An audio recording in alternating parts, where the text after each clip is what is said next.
there, this is Just a Girl in Camas, Alicia King, and I hope you've all had a lovely summer. I am here today with Coach Eagle from Camas High School football, and if you recall, I interviewed Coach Eagle almost an exact year ago. He was one of my first interviews, and I'd have to say, you are my most watched interview on YouTube. So, I know, he's had the most views, and it was great. I think a lot of people have interest in the Camas football here and wanted to see what you had to say, so I thought I'd share that information with you today. Well, I don't get paid anymore, do I? No, sorry, I can't do that part. Okay. But we are here today with a couple questions for Coach Eagle. I know that you're preparing for a big game tomorrow night. Tomorrow night, first football game of the season. It's against Chiawana, which is a school from the state of Washington. And if you don't recognize that name, I am going to share with you, it is the school that Camas lost the state championship to last year. So I know there's some feelings tied to the school, and I think it's very interesting that that's the first game. Is that planned, or is that random? Well, they called us and asked if we wanted to play. We said sure.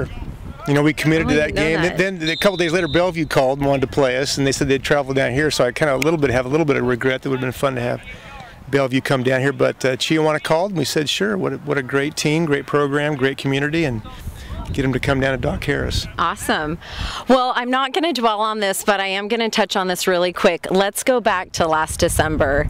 We're at the Tacoma Dome, and when I say we're there, I am there with my family and along with hundreds of other Camas residents with our heart there for the Camas football team. Take us a little bit to that evening. I know there were a lot of emotions, not only for you, for your son, for a lot of the seniors that graduated last year. Can you kind of summarize that game and then how you've moved on from that game into this year?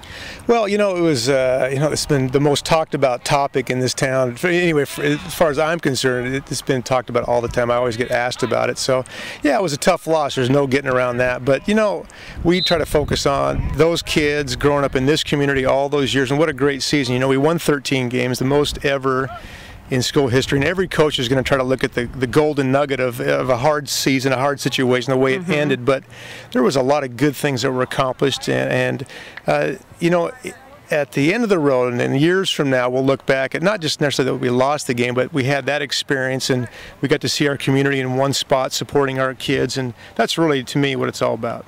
Great. So any thoughts on this year? How do you feel about your team and going forward this season? I'm sure you're always prepared just to go for it, but what's your honest feelings on where you guys are and what your outlook is for that?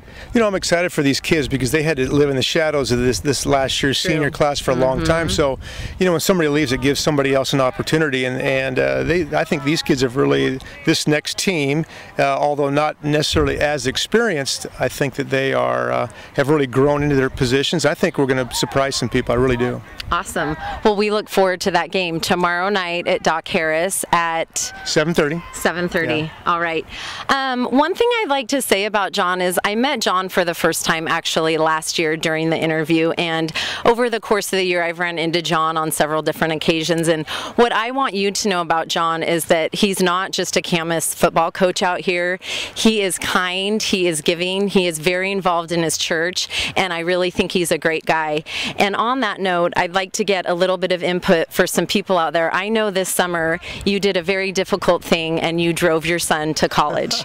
And I saw John right after he did that, and I know it was very emotional for you, and we raised these kids and hope we've done well. And I really like a lot of what you told me that day of your feelings dropping him off. Can you share a couple of those with us today? Well, you always before they leave for college, or when they do leave the house, you're always anticipating that time. But when that time finally gets here, you revert back to when they were 10. You kind of want your kids to be 10 forever. Absolutely. I did, and my son, I remember him sitting in my lap and watching ball games on TV. Now I'm dropping off at college, and it's a hard thing. You get used to this person in your house, and now they're not there, and that's a transition too as a parent. So it was fun. I know he's got to move on with his life, and we hated to see him go, but we still keep in touch, obviously. I bet you do. I bet you do. All right. Well, one little thing we have for John today is I am doing a little plug on my interview, if you'll hold one of these. The Booster Club this year has some pretty cool things they're selling to support the athletics at Camas High School. And if you see these cool new scarves, you can get red or black because there are blackout nights and what is it, bloodbath or something? Ooh, really? Sounds vicious. I don't know. But the scarves are for sale, $20 each or 2 for $35, and one is for you today from the Booster Club. So would you like red or black? I'll take black. Black. All right. I'm going to sport the red, if you don't mind putting that on for the end of our interview here. So these scarves are going to be on sale tomorrow night at the game. You can buy all kinds of Camas. They have mugs this year, flags, shirts, sweatshirts, all kinds of good things to support the athletic department. Awesome. Yeah. Awesome. So I want to say thank you so much again. You're always giving of your time, and I really appreciate it. Thanks, Alicia. It was great. Great. Nice talking. This is Alicia King, Just a Girl in Camas. See you tomorrow night at the game.